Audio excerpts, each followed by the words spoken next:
Bismillahirrahmanirrahim.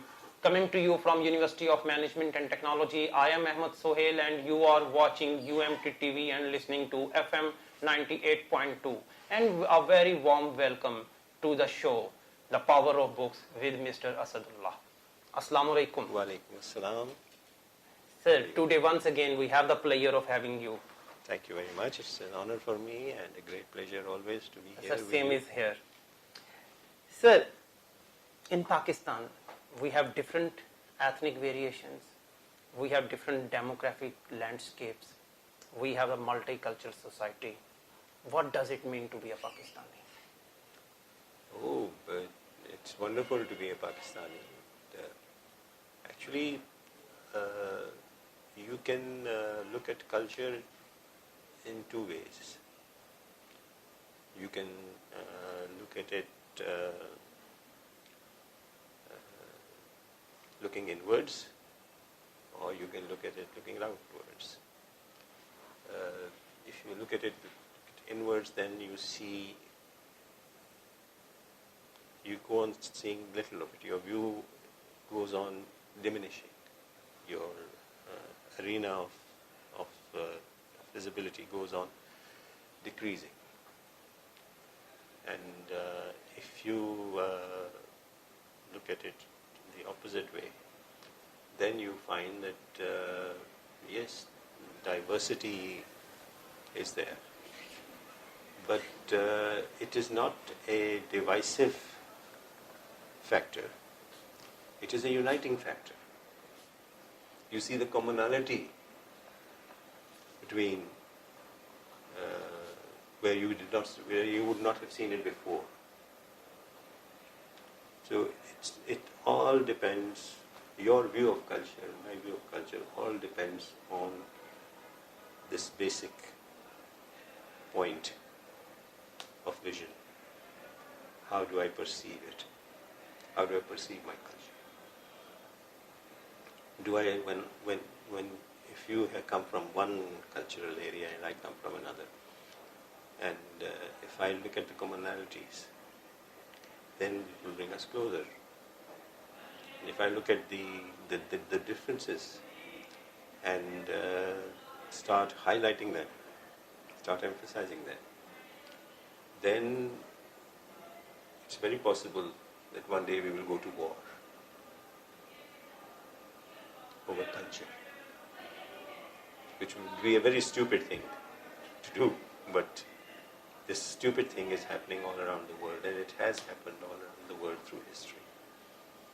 Simply, it's a matter of perception, how you perceive something. Sir, one of the biggest question mark in today's world's reality is that how can we promote unity under diversity? Well, because you have different set of beliefs, I have different set of beliefs, I have got a different lens to see the world, you have your own viewpoint about the world. So what can be a uniting factor? again, what I have just said, that it depends on what you emphasize, on what you believe in, and what you emphasize it, and how if you believe that your belief, your culture, your way of life is the best one and the right one,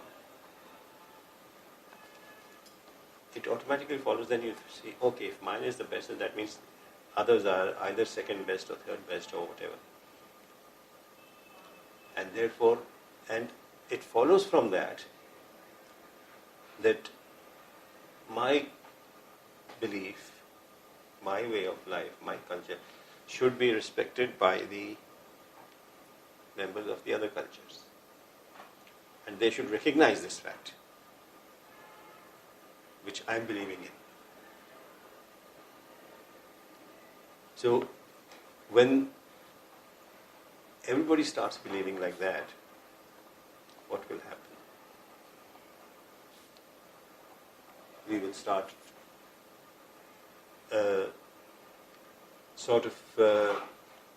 psychological warfare.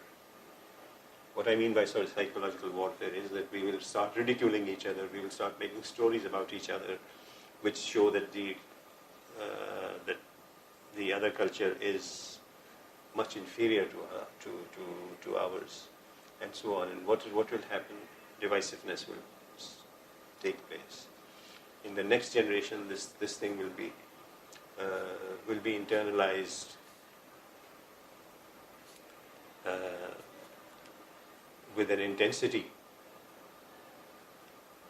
which may not have been present earlier, and so on. And then these divisive forces get deeper and deeper and stronger with the passage of time. So, but on the other hand, if one believes that, well, all humanity is one, all God's creation, it's all, whether one believes in God or not, we are all human beings, we are all made of flesh and blood, and we all have a brain and a mind, and there is such a thing as universal human values, and if we believe in them, there is no culture in the world which says, yes, you can steal from people, you can lie to people, you can cheat people. No culture says this.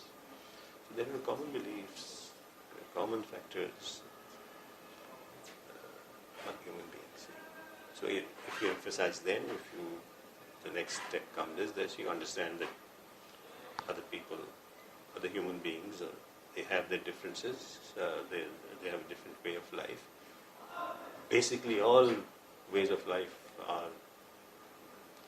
have a biological factor, they have a psychological factor, and there is diversity. And if you accept that diversity, you start coming closer, you start understanding each other, you start interacting. You go to the extent of intermarrying, and so this way, you promote. This is called that diversity, convergent diversity, and the opposite would be divergent diversity.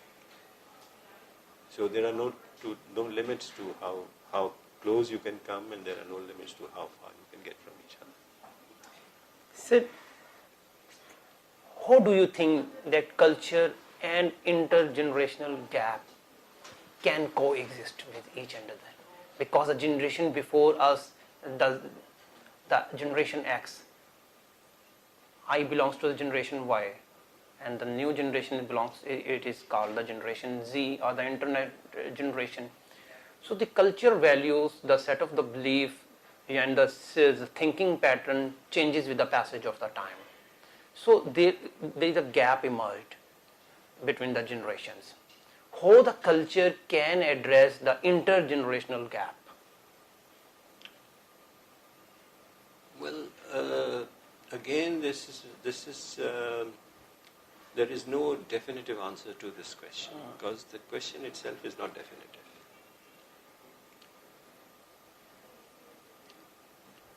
Let's take the generation gap first. The generation gap is basically not cultural. The generation gap is, I would say, psychological and physiological also.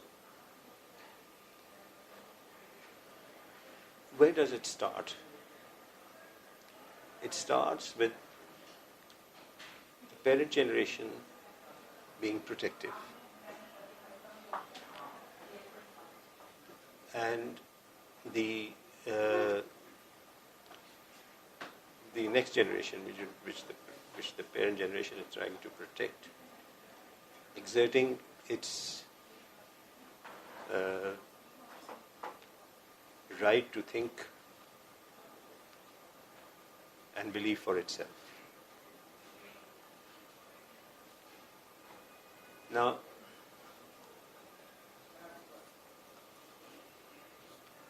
what is the parent generation trying to protect?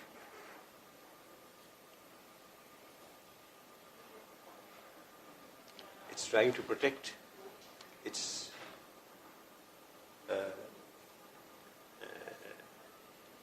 children,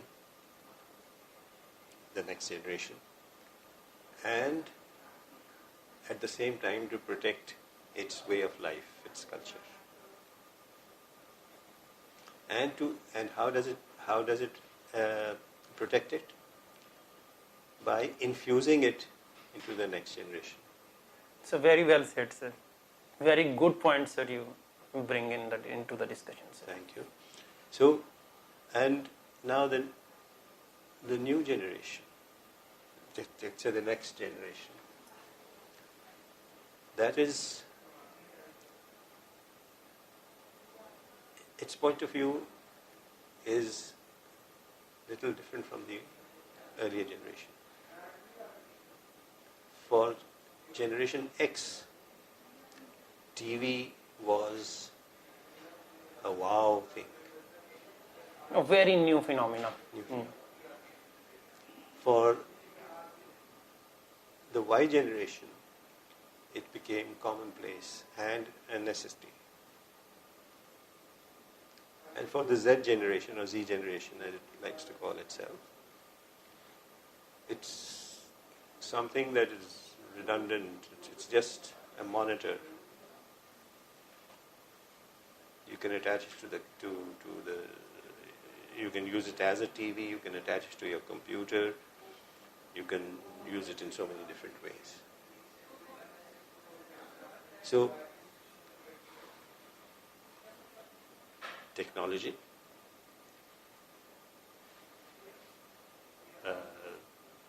influences the way we think. The way we think creates new technology. And so this is how progress takes place, and this is how the side effects of progress also enter our lives. Some of the side effects are positive, others are negative, depending on the way, on how we think. I agree, sir. Sir, technology is influencing the current generations. The century also influencing the centuries old established values and the culture as well. It also evaporating the concept of the folk wisdom. Sir, how can we keep our values, the way of our lives intact in this within the paradigm of the changing world? Well, change has to take place. Change is inevitable. The only constant in life is change. And it is affecting the culture as well. It is definitely affecting the culture. The culture that exists today in our culture, let us say, in our countries, for example. Let's take the city of Lahore. This is not the Lahore of my grandfather's Times. times. It is entirely different. It is somewhat different. Again, it depends on the emphasis you see. Whether you emphasize the differences, so then they become in larger amount. Magnified. If you de-emphasize the differences and you concentrate on the commonalities, then you get a different result altogether. So, but you see, one thing that has not changed and will never change is human nature. So, advances in technology, technology's influence on culture will always be there. But it will be interacting with human nature, which is constant. So, it will change and it will not change at the same time. And it will all depend on how much you value and what you value.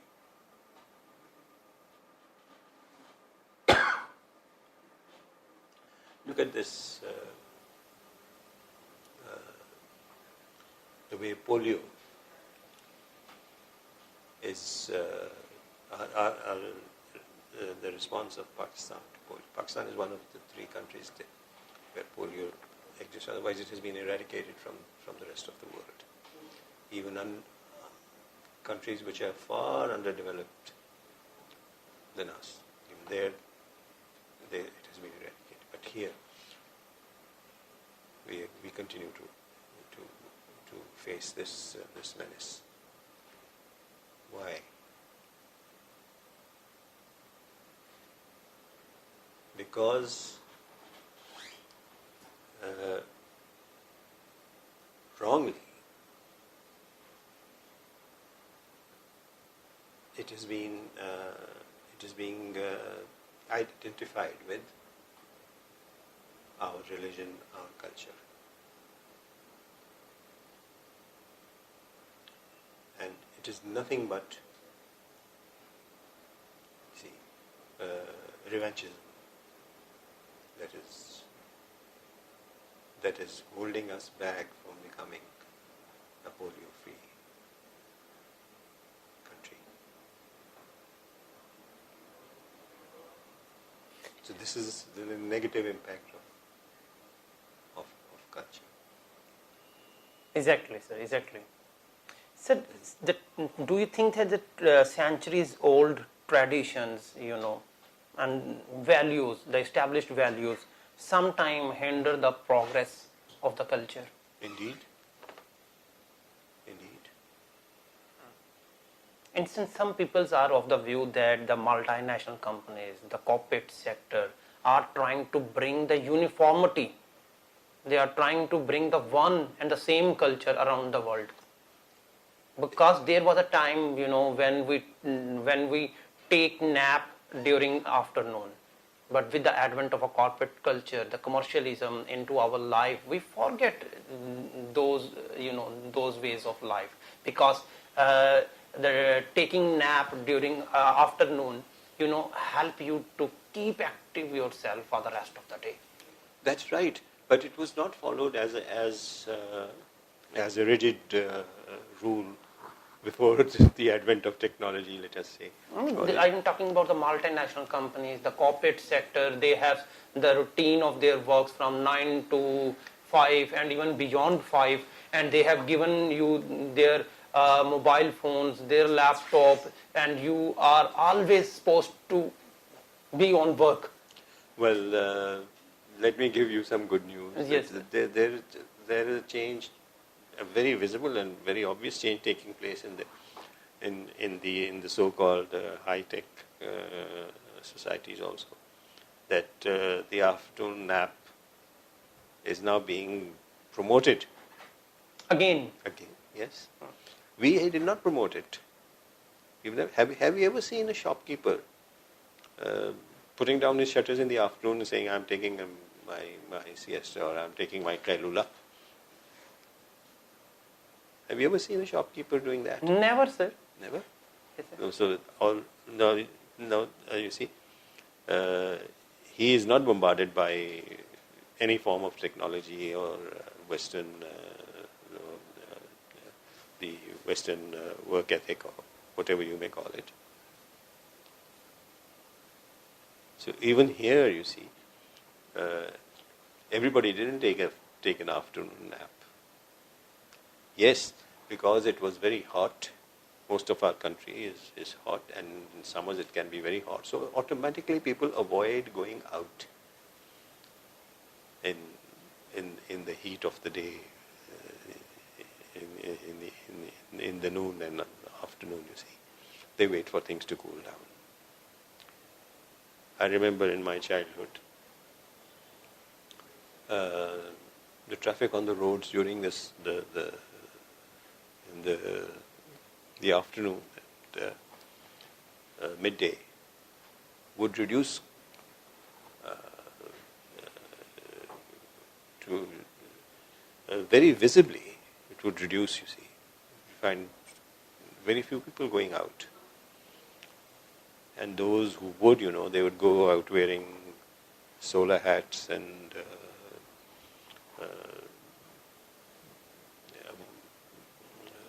taking short trips only, or going out only if it was necessary. And that was because of the climatic condition. So this brings me to say that natural factors, you see, your environment, your physical environment also plays a role on you in your culture and the way you spend Very your true. life. Very true. So, but now in the West, you see,